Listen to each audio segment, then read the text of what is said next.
Good Tuesday morning, and welcome to Ice Age TV, the internal combustion engine age YouTube channel that talks about the cars and trucks and SUVs and motorcycles and dogs and the weather and the attitudes. And there, welcome to my channel, or those who watch, thanks for tuning in this morning for the morning conversations, get the day going.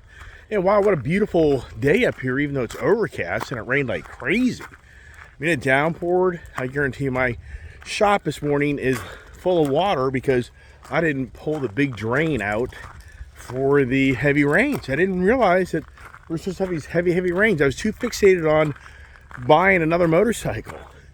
Yeah, I didn't handle that situation very well last night because look at all that water that came through this gully here. Because I've talked about it before, because the whole neighborhood empties into my property. When they engineered this property from a farm to a development, they didn't do a very good job on the engineering aspect of the water side, but hey, that's another conversation, another day. And here's the Jeep Gladiator, Ford Bronco hat on, and I just talked about I didn't handle that situation very well. I thought to myself this morning, how do you handle things in life? Here we go. This last night was a big old pile of water. Oh no, my E-steps with the motors in the box, they're all soaked and wet now. Isn't that nice? So the garage got a little bit of a bath. Here's the Hondas. Here's another Honda that I picked up. The Honda CB650R. I mean, apparently that's a really hot item. And I had no idea that motorcycle is a really incredibly hot item where people are wanting these things and be so lucky to get one. Just incredible. Just the stories of me when I go out and buy things and how things play out, just incredible. But some may say, well, why the heck do you have three Hondas now, right? Why the heck do I have three Hondas? Yeah, I know, I hear you. And I got the Bronco, took the Bronco and drove it up the road with the truck and trailer, and this Bronco just handles so well. So this morning's conversations is all about handling, and if you look here at the Hondas, this CB650RS is going to be a great handling bike for my daughter. It's all about my daughter because this Honda Fury over here, it just isn't the best of handling of motorcycles. It's a chopper theme. So I just kind of came to closure after watching her on Sunday that this really isn't the bike that I feel good about her riding. So I made the decision to get her a different style of bike. So we do the Honda 2-up. She's got a much more confident bike. Ooh, man, I just stepped in a big puddle of water. Wow. Yeah, the water is like everywhere. Wow. Office, get the morning going, get the door closed, got my cup of coffee. Even though I talk about it all the time, this coffee gets my GERD going. But I thought this morning, you know what? I'll put a bunch of milk in there. And maybe that'll kind of cut down the acidic rate. I don't know. Who knows? Gotta have some coffee. I haven't had it now for 2 days straight. So I just figured, you know what? Oh, yeah. All the dogs here. They're here. And it's kind of humid out. So it's not like hot, but it's just humid. It's that time of the year where the rain come in. And everybody knows this northeast, mid-Atlantic area. That gets to be the dog day summers of those hot, humid days, especially the overcast and rain. All right, get the phone put in without spilling anything. Oh my gosh, man, it just doesn't end.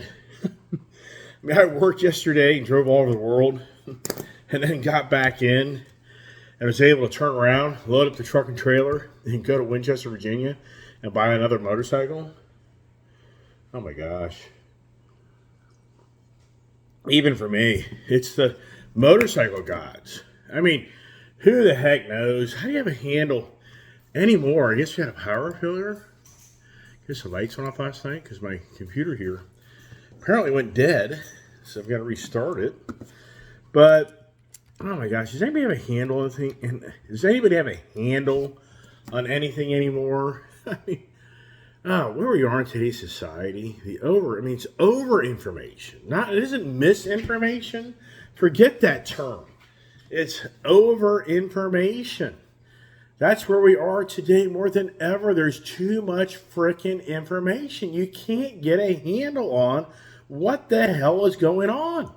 When you read these, I mean, I go on the internet and read Bloomberg, Wall Street Journal, Reuters, writers, whatever you want to call. I mean, you go to all these different websites. You go to Twitter. I mean, you can go to somebody, Rumble. You can just go to so many outlets of information. And the contradiction of articles you read just drives you nuts. I mean, one day you're reading about the dire straits of the frickin' stock market and economy. The next day you're reading about how the stock market's blasting the best it's done in 7 months and the economy's doing better than job. I mean, it's just beyond believable to try to get a handle on what is going on. And I guess what really instigated this conversation this morning is it's the motorcycle market. I know for a fact, for going to motorcycle dealers here recently, these guys are slammed. They don't have enough product, and they don't have enough salespeople, and they just are selling product left and right.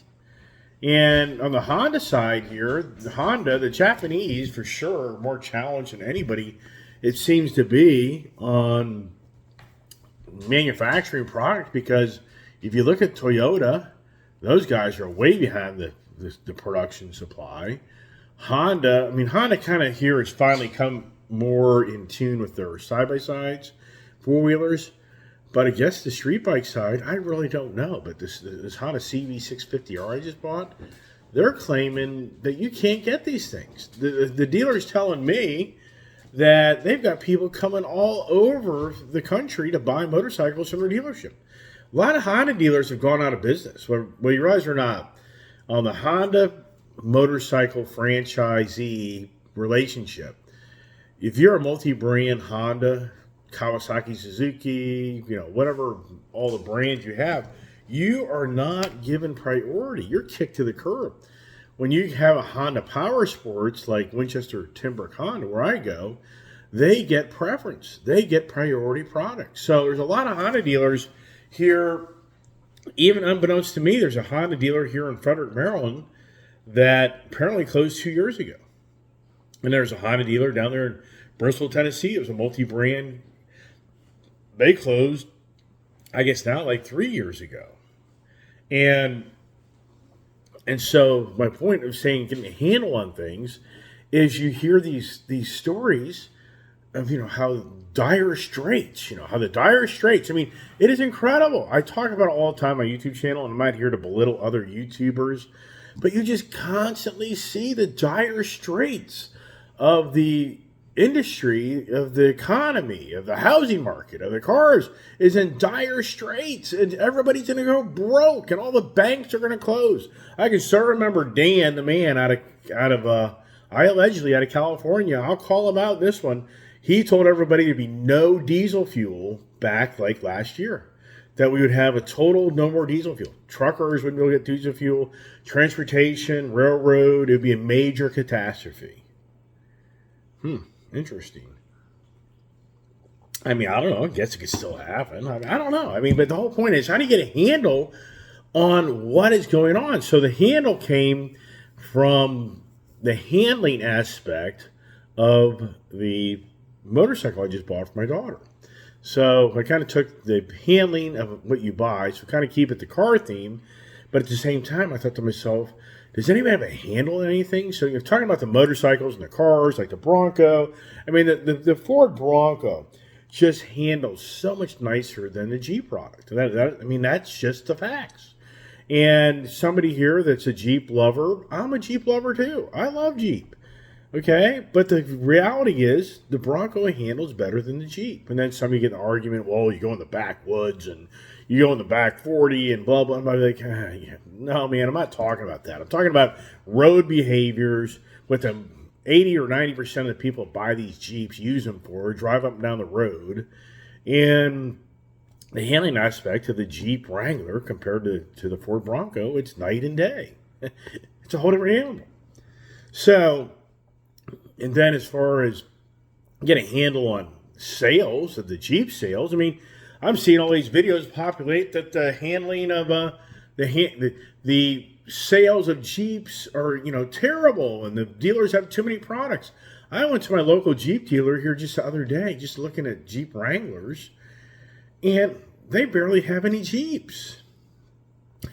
So it's like, oh my gosh, it just drives you nutty. And then I told you the other day, the Ram TRX, those things are getting even more pricey.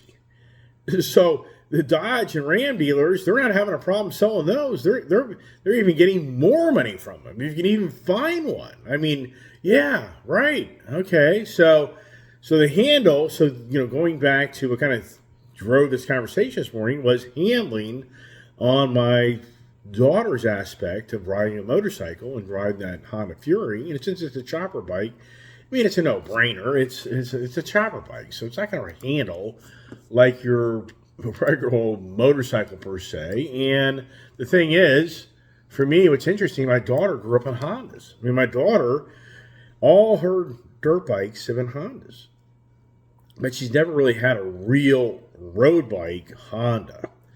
So that's why I got this 650, this city bike. CB supposedly stands for City Bike 650R. The R, I guess it's more the performance package. And it's a really good looking bike. And she was so sick yesterday and the night before that her energy level yesterday just wasn't the greatest. So if you watch my video, she kind of just doesn't look that excited, but she is. But I think when she rides that bike, she's going to be really excited about that motorcycle. And she's going to see how all of a sudden the rice burners, the Japanese-made motorcycles, are just night and day from your domestic so-called brand of the Harley-Davidson and the Indian product. And I just think that it's going to be an eye-opener when she rides that motorcycle. And she's going to be like, wow.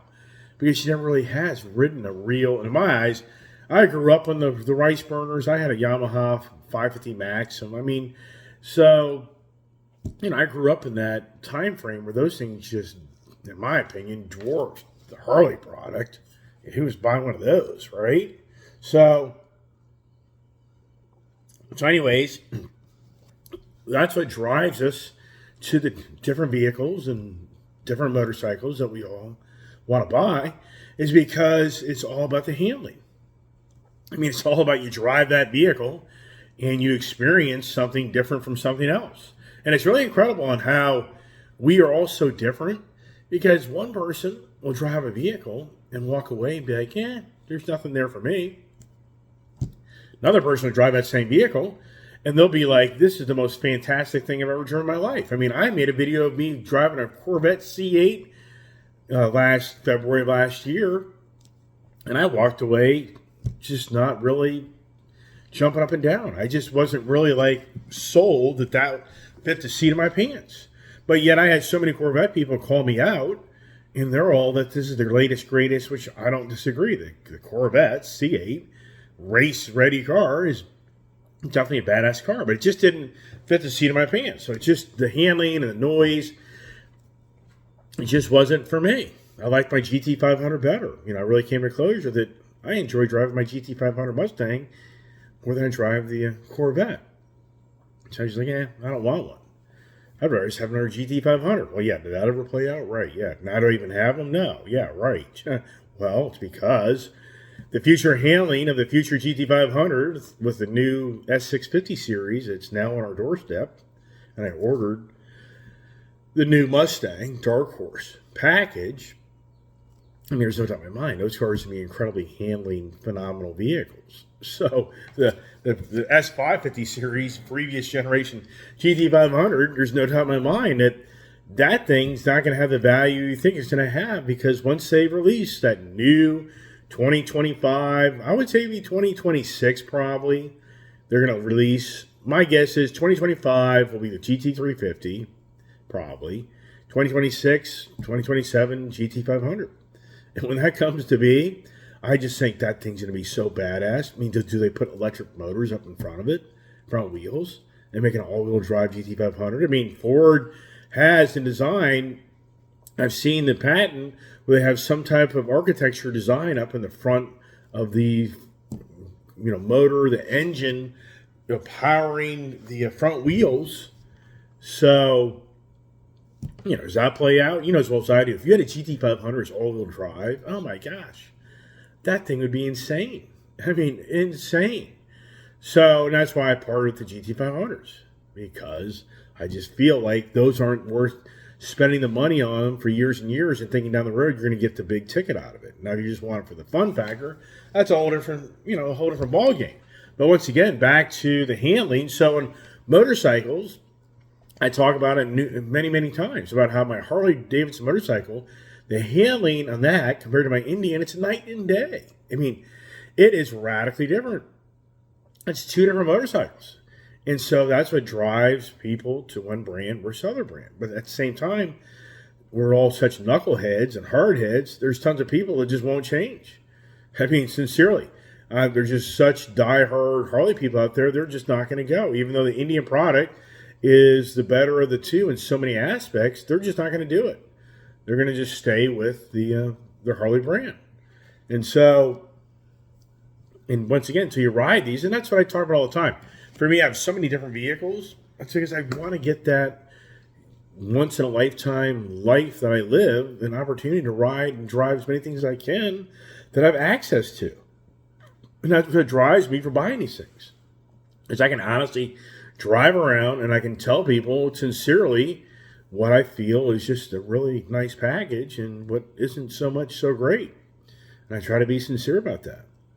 And that's the thing about that Honda Fury. It's a chopper. It's borderline underpowered. I mean, you're talking to me riding 1800cc plus motorcycles, the daughter. I mean, and then you jump on the Honda Fury. It's a cool looking bike. It's a nice back road bike, nice little city bike. But once you really want to take that thing out in the road and everything, yeah, don't get me wrong. You can make the bike better. You can do things to it, and it's a cool bike. But as far as me riding different even like I had the adventure bikes. For me, I had the Honda Africa Twin, and I've had the BMW R1200, and I've had the Tiger 1200. Just a whole different type of riding bike. But I'm just at the age now where I'm just done with this having to do calisthenics to get on the bike. I mean, I'm just done with that. And that's my downside with these, the Pan Am, America, Harley, the new Tiger, 1250 or whatever it is. I mean, all those adventure bikes, oh my gosh, the seat on those things is so tall. You have to be so flexible and such good shape to get on these bikes. And then once you put your riding gear on,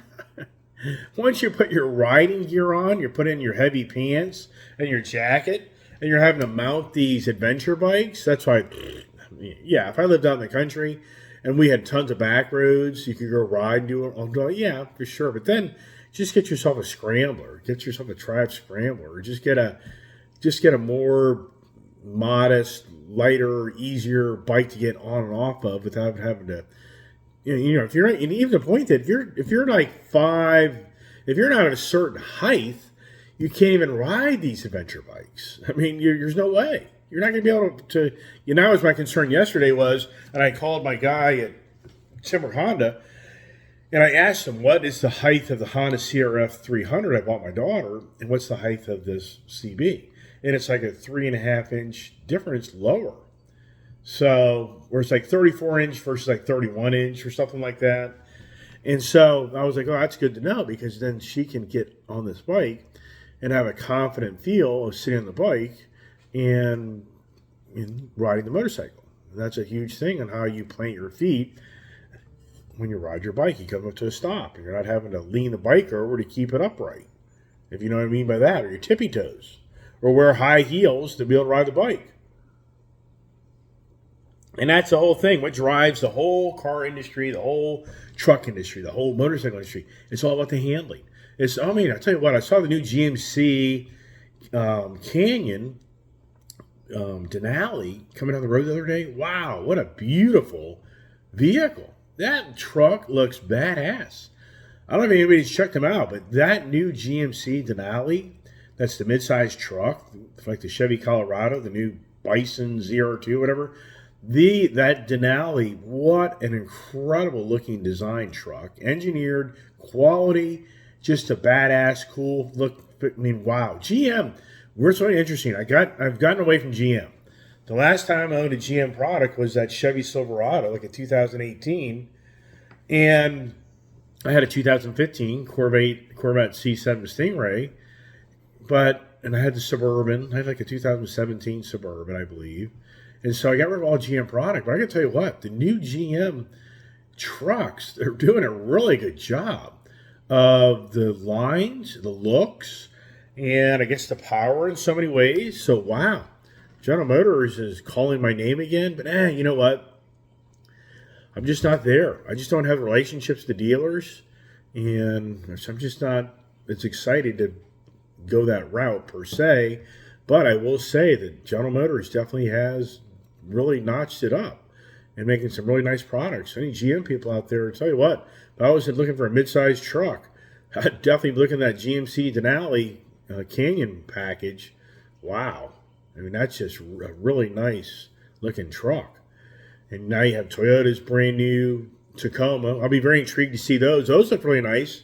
I wouldn't mind picking one of those up. Those look really cool. And what do you give up for that, right? The new GMC Hummer, I think, to me, is ridiculous. It's 9,000 pounds.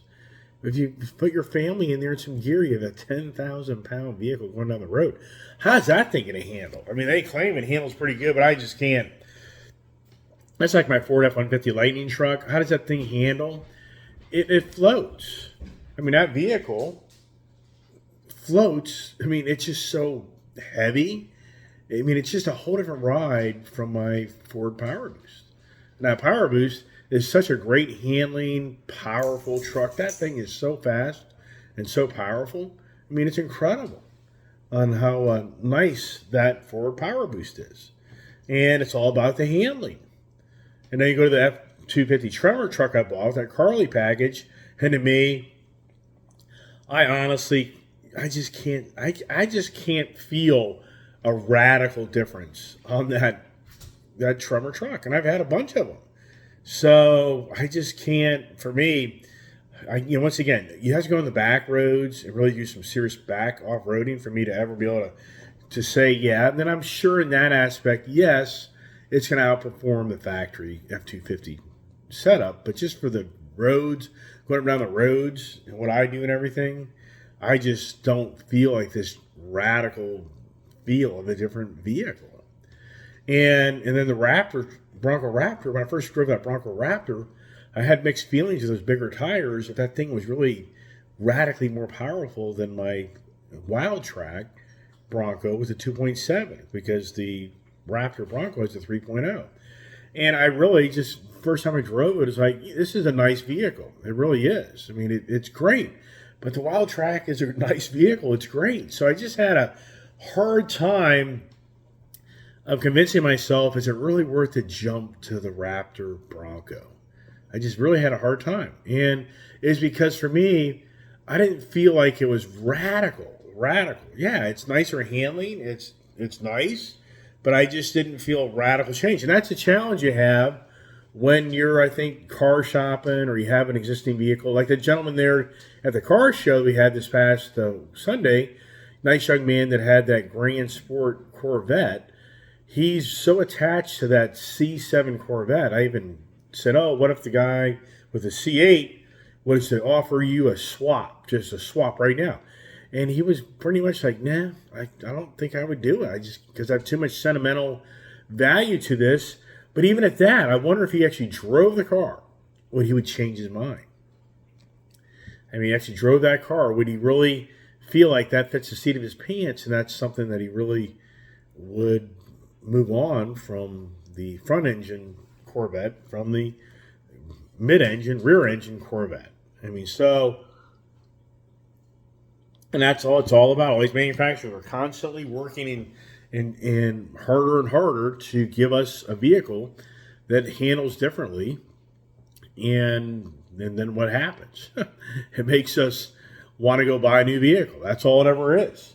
And for me, look at me. I mean, I can honestly say for all the years I've been buying my cars and trading my cars, and at the end of the day, just like for me, that Dodge Challenger Scat Pack, that smoke show, that is such a nice car, nice package. And then I drive my Gold Rush Red Eye Hellcat, and yeah, I mean, it's a different vehicle, But at the same time, that Scat Pack is so right there with the fun factor. And for the value of the money, I mean, it's really half the price. But you're really borderline every bit of fun of that. And I've talked about this, believe it or not, since 2016 when I bought my first Hellcat. In the fall of 2015, I gave up my SRT Challenger. And in so many ways, I was like, wow, if I could ever actually just driven the Hellcat, and you couldn't back then. You could not drive a Hellcat. You were only able to buy it, then drive it. But if I could have driven one, I thought to myself after I gave up my nice Jazz Blue 2015 Dodge Challenger that a local gentleman here now owns with that peanut butter leather interior and had the adaptive cruise control, just had a lot of technology, just a great vehicle.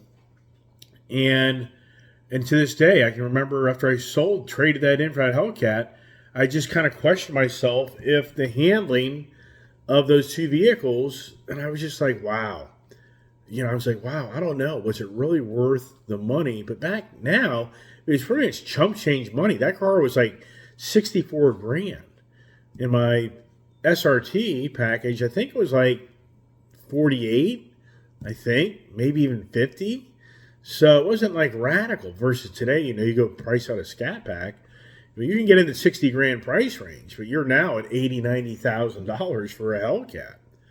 So, and it's all about that handling. It's all about you stepping out of that car, truck, whatever it may be. And you're like, hey, this thing really handles really nice. The performance, the steering, the suspension, the body roll, no body roll, the interior noise. There's just so many things that go into all the aspects that kind of make you happy or unhappy. Like my Bronco Raptor here, I've been telling gentlemen that have the regular Broncos to put that nice AWE exhaust on their Bronco. I went into great depth this past Sunday with a guy, showing him my video and just showing him what to get. And yet this Bronco Raptor has the 3 different adjustable exhaust notes, and I'm just not there. I just have a hard time ripping out that expensive exhaust system, putting it on a different exhaust system, when in some aspects, when you go to the Baja mode and you open up that exhaust, it's got a pretty good rumble to it. And it's just not there. Yeah, so all about the handling. So then I thought to myself, boy, oh boy, like I said earlier, does anyone have a handle on what the hell's going on anymore? I mean, does anyone have a handle? I mean, oh my gosh. I mean, it just gets so deep and it just gets so borderline, controlled content. I mean, you hear about China building a military base in Cuba? I mean, is anybody concerned about that? I mean, I just think, wow, where we are today with the China relationship of where it's all going. I don't know. I mean, once again, this is one of these things where it starts to get kind of deep, and I think some people look at you like, yeah, you're just loony, you're just petrified. I'm not scared of getting up in the morning that China's on my front doorstep. That's not the conversation today. My concern is that China is just dominating everything, and it just seems like this country is just toe-healing to China. And I guess in so many aspects, what are you going to do? I mean, Blinken's over there in China, and he had his conversations, and now they're saying that he said that they don't support the independence of Taiwan. And then so many people are saying, well, but that's always kind of been the way the United States has looked at Taiwan, that they're still part of China, and blah blah blah. But I'm thinking, but then when Nancy Pelosi flew over to the Taiwan, what was the big deal? I mean, if China understands that we're not going to support them being an independent country from them, then what was all all this stuff? Does anyone remember when the media was following Nancy Pelosi and China was mad that Nancy Pelosi went and talked to the Taiwan president or whatever? So if it's understood that Taiwan is not an independent country and we don't support it to be an independent country, like Blinken said yesterday, then what's the conversation then? I mean, can anybody get a handle on that one? And that's why I was on Twitter yesterday. And the reason I'm bringing this up is that was a conversation on Twitter. It's just a never-ending debate. It's a debate. It's just all it is. It's just debate. I mean, it's just so like, oh my gosh, what do you learn out of it? I just feel like Twitter, in so many aspects, to me, what do you learn out of Twitter besides just how to argue with somebody? That's kind of that's all I kind of feel out of Twitter is you're just learning how to position yourself to argue with somebody. Are you really gaining much information? I mean, I don't think you really do. Like one guy on there talking about all the time. There's these two brothers on there that post up all the time. They say if Mark Cuban is running for the president, would you support it? And my response was, Mark Cuban's just another Donald Trump. He mouths off too much. Have you ever seen Mark Cuban's comments? The guy swears through half his comments. And so I think it's classic. If Mark Cuban ran for president, I so feel that once the media started tarnishing that guy, he'd be Donald Trump Jr., meaning that he would respond with very, abrasive and very, direct comments that people don't want to hear to take his position. And then the media would just tarnish him left and right. I just can't see that guy being a candidate that wouldn't just go off on people. I mean, is he a smart guy? Well, of course. Is he been successful? Of course. But I'm just saying I can't see that guy holding back when people irk him and make him upset of it. And he would be fighting back with his words. It's a very foul language. Just go to Twitter and watch his comments. And so yesterday, it was all about Blinken making a comment about Taiwan. And so I responded on Twitter on a comment, and I got an email that I was out of context. Wow. I got an email just warning me that, hey, your response is not appropriate and it won't really be that visible. And just, it wasn't like a thing to ban me from Twitter, but my response of China and the independence of Taiwan that ain't going to happen, and the dominance of China that is beginning to be more prevalent than ever in this world. And so, once again, the way I responded to that and I acknowledged all that, I was borderline silenced. So I got to thinking, wow, is Elon Musk in with China? I mean, come on, Elon Musk is in with China. I mean, I've talked about it so many times, Elon Musk. And wow. I just think to myself, wow, Elon Musk, is he actually gathering all information for China? Is Elon Musk the spy? Is Elon Musk a spy for China? I mean, you have to honestly sit back and say to yourself, if what Elon Musk is gathering of all the Twitter, all the information, the artificial intelligence, all the cars, everything, he's the mastermind of the world right now of gathering information. And he's in China. He's buddies in so many ways with China. Wow. I mean, to me, it's just wow. Yeah. So for Elon Musk, now people are saying that Twitter's worth he paid $44 billion for Twitter. They're saying now it's worth $100 billion. I have no idea where that came from. But how do you get a handle on this stuff? So the whole point is, how do you get a handle on what you think is real and is not real? How do you get a handle on the economy? How do you get a handle on the car market? There's so many different, like I said from the beginning of this conversation, it's too much information.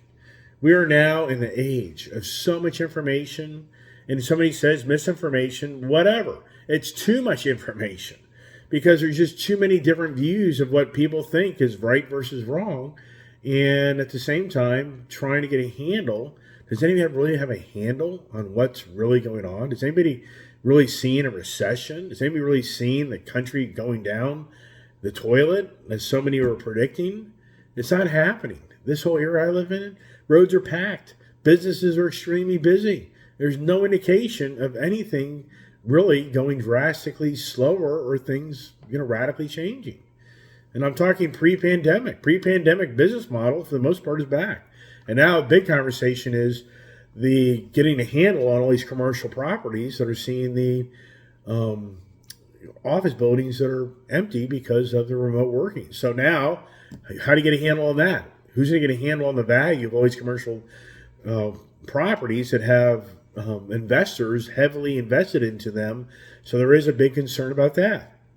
Okay, well, I think somehow, some way they'll handle that situation. Anyways, all right, I'm done. I'm done with my conversation long enough. Just thought I'd throw out ideas as usual. That's all it is. Just throwing ideas out there. And yeah, it's raining today and it's supposed to rain tomorrow. The rains have moved in this area. So when do we ride the Hondas? When do I do the review on the Honda CB650R? When does the kid ride it and she gets off it and says, well, Dad, that just really isn't something I enjoy. I want to ride my Street Bob. Yeah, well, I guess somebody will be getting a nice Honda CB650R freshly used sooner than we thought. Or she's like, wow, Dad, this bike is just so incredible. I just never realized what I was missing because it handles so nicely. All right, everybody, hey, everybody have a great day. Appreciate the support. Appreciate the viewers and nice comments, and share the channel. And I hope everybody has a great day. God bless. Stay safe. And what am I doing next? Who the heck knows, right?